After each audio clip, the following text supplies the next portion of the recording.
Saudara yang terkasih dalam Tuhan, berturut-turut kita merenungkan akan kehidupan Ayub yang memberikan pelajaran-pelajaran penting bagi kita. Hari ini saya akan melanjutkan dari ayat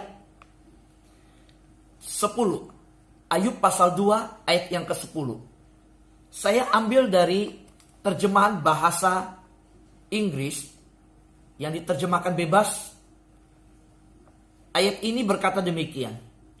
Ayub menjawab istrinya, engkau sedang berbicara seperti seorang bodoh. Kita menerima hari-hari yang baik dari Allah. Mengapa tidak mau menerima hari-hari yang buruk? Saudara, saya garis bawahi, menerima hari-hari yang buruk. Bagaimana berespon terhadap hari-hari yang buruk. Nah, apa yang disampaikan oleh istri Ayub ini, saya jadi ingat dengan kebingungan dari banyak orang menghadapi berita-berita hoax, saudara. Saudara tahu, hari-hari ini bingung ngebedain mana yang rumor, mana yang benar. Betul, saudara? Saudara mau ikutin nasihat yang mana gitu? Berita yang mana? Belum lagi kita tahu bahwa ada orang berkata begini, Pak, waktu saya sakit, wah, nasihat datang. Yang satu bilang, minum obat yang ini. Yang satu berkata, minum obat ini bagus. Yang lain berkata, yang ini lebih bagus. Banyak nasihat diberikan ketika kita sakit. Sampai kita nggak tahu mau minum obat yang mana duluan. Saudara, dibutuhkan kepekaan untuk bisa membedakan. Nah, istri Ayub adalah orang yang juga memberi nasihat ke suaminya. Istri Ayub berkata, kutuki Tuhanmu, tinggalkan Tuhan, udah mati aja engkau. Saudara yang terkasih dalam Tuhan, apa yang dicatat di dalam Alkitab? Ketika Ayub menjawab istrinya, engkau berbicara seperti seorang bodoh. Saudara, mengapa Ayub berkata demikian? Di dalam Lembaga Alkitab Indonesia mencatat kalimat, engkau berbicara seperti perempuan gila. Nah, saudara, di titik ini saya sebut bagaimana yang namanya pelajaran kepekaan di dalam menerima sesuatu, berespon terhadap sesuatu. Kita tahu bahwa kita harus berhati-hati mendeteksi nasihat yang salah dari orang-orang yang bermaksud baik. Istri Ayub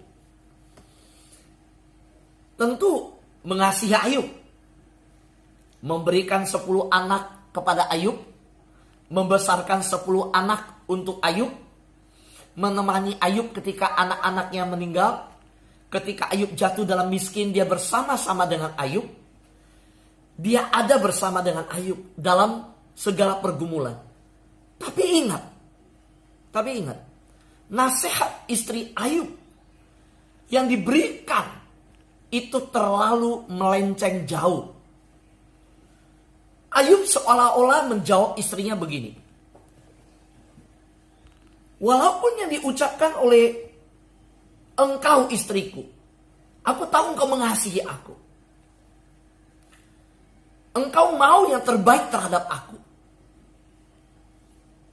Tetapi Ayub berkata, engkau bodoh.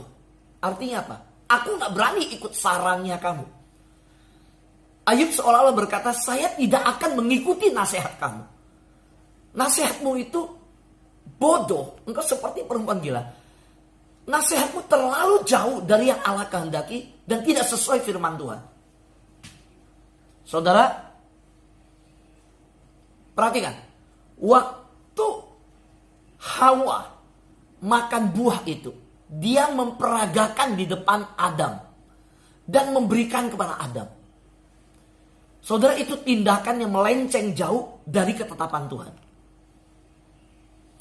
Saudara, kesulitan daripada Hawa adalah menghadapi godaan.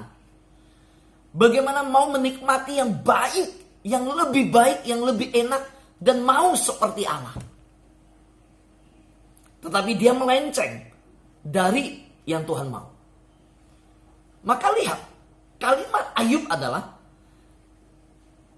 apakah kita mau menerima yang baik dari Allah, tidak mau menerima yang buruk? Terjemahan bahasa The Message dari bahasa Inggris, kita menerima hari-hari yang baik dari Allah, mengapa tidak mau menerima hari-hari yang buruk? Nah, ini persoalan manusia. Menuntut yang baik, menuntut yang enak, mau yang lancar.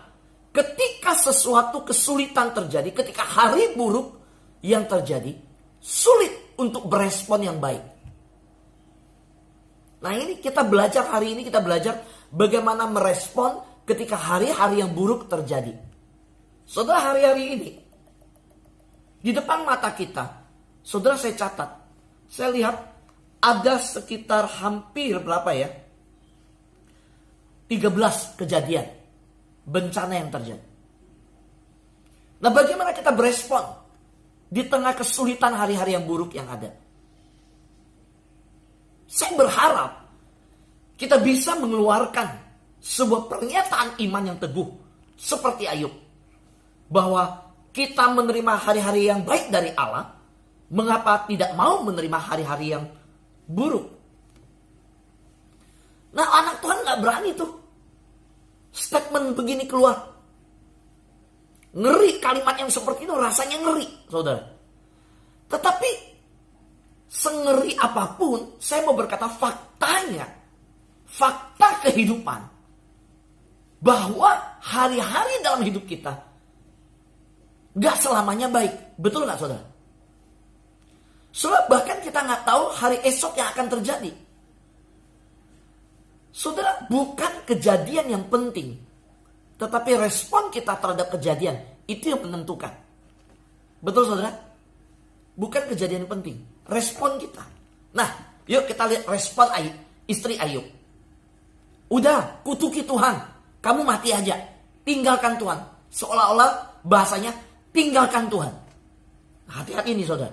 Lihat, Adam, istrinya berkata, ngapain susah-susah, nahan-nahan, ini buah enak kok. Nikmati aja apa yang bisa dinikmati, yang baik. Makan aja. Soal perintah Tuhan, soal nanti. Saudara, perhatikan. Istrinya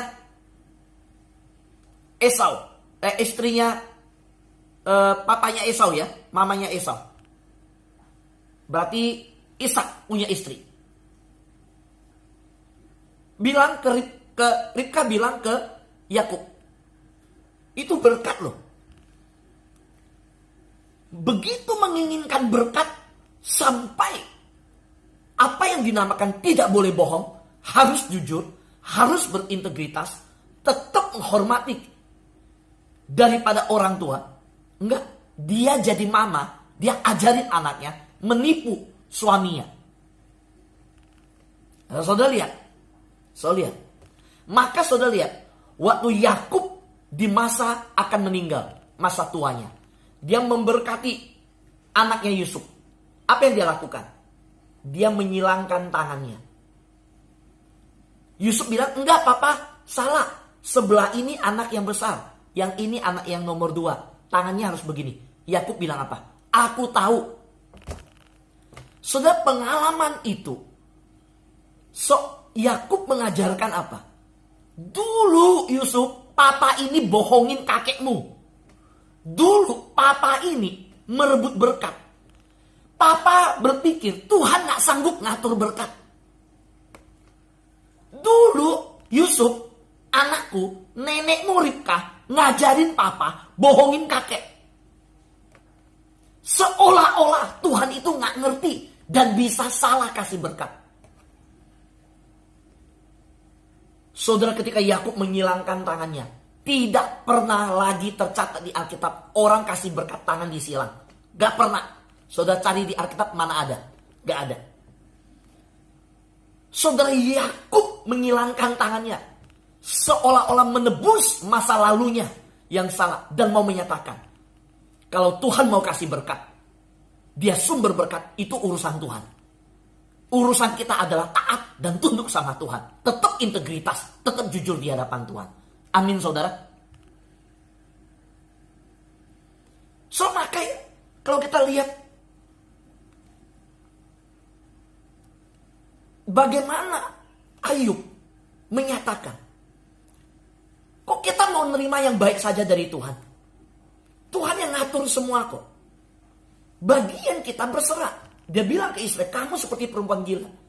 Kita mau terima yang baik saja dari Tuhan, nggak mau yang buruk. Kalaupun Tuhan izinkan yang buruk, Tuhan punya rencana. Saudara, dalam kasus kehidupan Ayub, apa yang terjadi? Ternyata, saudara, ada dialog antara Tuhan yang bertanya kepada Tuhan yang bertanya kepada iblis, dari manakah engkau? Philip Yancey berkata, taruhan Allah. Yo iblis, kita lihat. Kamu yang menang apa saya menang? Kita lihat Ayub. Dia akan tetap setia atau meninggalkan saya. Saudara, bahkan iblis lebih tajam. Iblis pakai kata, kalau kau ambil hartamu, dia akan tinggalkan engkau. Kalau terakhir, izinkan aku sentuh tubuhnya, dia pasti ngutukin Tuhan. Mengutuki. Saudara tahu apa yang terjadi? Saudaraku yang terkasihan Tuhan, tiba-tiba istri Ayub masuk dalam rencana iblis. Masuk dalam rencana iblis. Istri Ayub bilang apa? Istri Ayub bilang, Ayub, udah, daripada begitu sakit, begitu susah, borok di mana-mana, garuk badan dengan beling. Ini hari-hari yang buruk, ini hari-hari yang penuh kesulitan. Sudahlah Ayub, sudah berhenti. Kutukin aja Tuhan, lalu mati. So tahu, iblis waktu bicara ke Tuhan pakai bahasa apa? Kan iblis bilang begini, kalau engkau gigi ganti gigi, kulit ganti kulit, Ayub pasti kutukin engkau. Waktu istri Ayub berkata, kutuki Allah, itu kalimat yang iblis sampaikan di hadapan Tuhan. Betul gak saudara? Saudara dengar firman Tuhan? Ingat ini? Iya. Waktu istri Ayub berkata, kutukin Tuhan Ayub, mati aja. Iblis yang melihat hal itu, yes, iya, Ayub. Saudara, bayangkan saudara, istri Ayub di dalam satu jebakan dipakai oleh iblis. Dan apa yang iblis mau, dan iblis katakan di hadapan Allah, Ayub pasti ngutukin engkau. Istrinya kasih solusi itu, kutukin Tuhan. Yang kedua, iblis bilang apa? Dia pasti tinggalkan engkau Tuhan. Kalau hari-hari sulit terjadi, jangan kasih hari baik-baik aja. Kalau semua hari baik, semua juga ikut Tuhan. Kalau hari-hari baik, semua terjadi, semua juga mau Tuhan. Kalau semua lancar di dunia, nggak ada COVID, nggak ada bencana, semua juga baik-baik ikut Tuhan. Coba banjir, meletusnya Merapi, terjadinya gempa, terjadinya longsor di Bogor, banjir bandang, coba terjadi penyakit, dia pasti tinggalkan kesalehannya. Saudara, itu taruhan iblis terhadap Tuhan. Iblis bilang dia tinggalkan kesalehannya. Ayub pasti tinggalkan. Nah saudara, betapa mengejutkan. Ternyata yang menjadi penyambung daripada idenya iblis, istri Ayub bilang begini, sudah Ayub, kutuki Tuhan. Tinggalkan Tuhan. Artinya apa? Tinggalkan kesalehanmu. Sudah, tinggalkan kesalehanmu. Selesai udah. Kutukin Tuhan, gak usah sale-sale lagi sama Tuhan. Mati aja. Waduh, itu saudara. Itu titik yang ditunggu oleh iblis. Saudara, maka hari ini saya mengajak kita bersama-sama. Hati-hati ketika menghadapi hari-hari yang sulit. Apa yang harus kita lakukan? Miliki kepekaan, saudara. Miliki kepekaan, saudara. Bagaimana bisa miliki kepekaan? Saudara harus masuk hadirat Tuhan. Saudara harus bergaul dengan Tuhan. Saudara harus intim dengan Tuhan. Saudara punya mesbah di hadapan Tuhan. Minta hadirat Tuhan menyertai. Apa yang hari-hari ini saya sampaikan? Saya ingin saudara mengerti bahwa respon kita hari-hari ini menyatakan iman kita di hadapan Tuhan. Itu sungguh-sungguh dinantikan oleh Tuhan. Saya mau sampaikan saudara gini. Teologi yang benar. Lihat ya, teologi yang benar. Saya mau tutup dengan ini, saudara perhatikan. Bahwa Allah kita bukanlah Allah ketika saat-saat baik saja. Artinya gini, jangan cuma ngaku dia Allah. Jangan hanya mengklaim dia Tuhan kita ketika semua baik. Saudara, iman kita kepada Tuhan tidak dibatasi oleh hari-hari ketika Tuhan memberkati kita. Saya ulangi ya. Iman kita kepada Tuhan tidak dibatasi oleh hari-hari ketika Tuhan memberkati kita. Jadi kalau Tuhan gak berkati kita, wah iman kita, Tuhan, wah, enggak deh. Dia bukan Tuhan. Dengar saudara, kita tidak mengklaim dia sebagai Tuhan. Kita hanya ketika kita mendapat apa yang kita inginkan. Oh, kalau saya dapat dari jawaban doa, saya dapat apa yang saya inginkan, dia baru Tuhan. Kalau nggak dapat, dia bukan Tuhan. Enggak saudara. Itu nggak benar. Teologi yang benar. Yang benar ikut Tuhan adalah mau baik, mau buruk, dia tetap Tuhan saya. Mau susah, mau senang, dia tetap Tuhan saya. Mau hari baik, hari kesulitan, dia tetap Tuhan saya. Amin saudara. Yes. Amin. So dia adalah Allah kita. Dengar. Ya. Dia adalah Allah kita. Bahkan ketika penderitaan dan kesulitan sedang terjadi dalam kehidupan kita. Dia tetap Allah kita.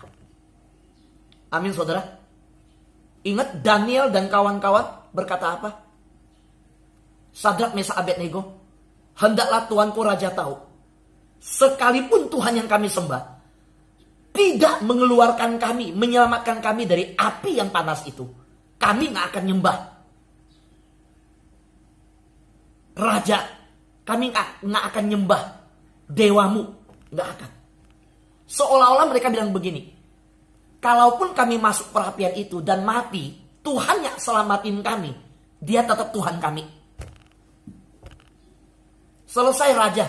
Udah raja gak usah ngomong. Masukkan kami aja. Silakan bakar kami. Kalau kami masuk pembakaran dan mati di sana, kami gak akan kecewa sama Tuhan kami. Kami gak akan bilang dia Tuhan yang meninggalkan kami. Enggak. Dia tetap Tuhan kami. Kami tetap sembah Tuhan. Saudara, bisa tersenyum dengan berita ini? Saya dengar berita ini. Tetap bisa berkata yes, amin. Oh memang, kita harus makan makanan keras, saudara. Karena kita bukan bayi-bayi rohani. Saudara, kita harus tegak sebagai anak-anak Tuhan yang mengikut Tuhan. Berani berkata bahwa dia tidak meninggalkan saya di hari ketika saya mulai mengalami cobaan.